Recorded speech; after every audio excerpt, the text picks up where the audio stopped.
Hei, pernahkah Anda bertanya-tanya mengapa sapi dan kisah Sunan Kudus begitu penting dalam budaya Indonesia? Apa yang membuat sapi ini begitu istimewa sehingga dikelilingi oleh tradisi dan batasan yang unik?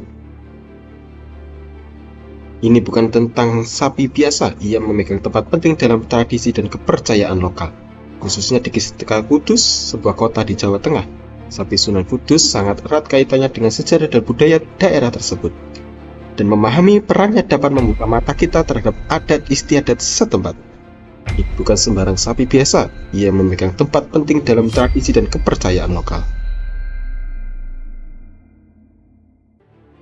Banyak orang tidak menyadari bahwa ada praktik dan pembatasan ketat di sekitar Kudus.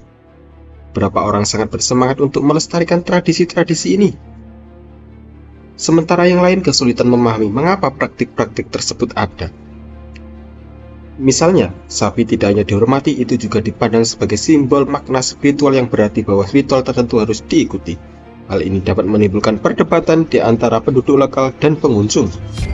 Beberapa orang berpendapat bahwa praktik-praktik ini sudah ketinggalan zaman, sementara yang lain bersikeras bahwa praktik-praktik tersebut penting untuk identitas budaya. Keterangan ini dapat menimbulkan kepercayaan dalam masyarakat, terutama jika melibatkan generasi muda yang mungkin tidak melihat relevansi tradisi tersebut di dunia saat ini. Mari kita lihat lebih dalam latar belakang sejarah dan ritual yang terkait dengan sapi di wilayah Kudus. Tradisi ini sudah ada sejak masuknya Islam di Pulau Jawa. Dan Sunan Kudus sendiri merupakan salah satu tokoh penyebar agama. Ini bukan sembarang sapi biasa, ia memegang tempat penting dalam tradisi dan kepercayaan lokal, dan rasa hormat terhadap semua makhluk hidup. Larangan seputar sapi di Kudus berakar pada gagasan untuk memperlakukan hewan dengan hormat dan bermartabat, yang mencerminkan nilai-nilai masyarakat yang lebih luas. Namun praktik-praktik ini terkadang bertentangan dengan pandangan modern tentang hak dan kesejahteraan hewan. Memahami alasan ini di balik larangan ini membantu kita mengapresiasi signifikasi budaya mereka, namun juga menimbulkan pertanyaan penting tentang bagaimana tradisi berkembang seiring berjalannya waktu.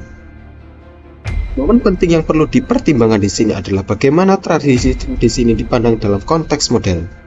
Bayangkan seorang anak muda dari Kudus yang tumbuh dewasa mendengar cerita tentang kisah sapi dan Sunan Kudus, namun tidak sepenuhnya memahami mengapa hal itu penting saat ini. Ketika mereka melihat orang yang lebih tua melakukan ritual ini, hal itu dapat memicu rasa ingin tahu dan juga kebingungan. Keterputusasaan ini menyoroti pentingnya dialog antar generasi. Penting bagi masyarakat untuk menjembatani kesenjangan tersebut, sehingga memungkinkan adanya pemahaman dan apresiasi yang lebih mendalam terhadap warisan budaya mereka, sekaligus beradaptasi dengan nilai-nilai kontemporer. Menyadari pentingnya kisah sapi dan larangan dapat membangkitkan kembali rasa bangga dan terhubung dengan tradisi lokal, sehingga memastikan bahwa tradisi tersebut tetap relevan untuk generasi mendatang.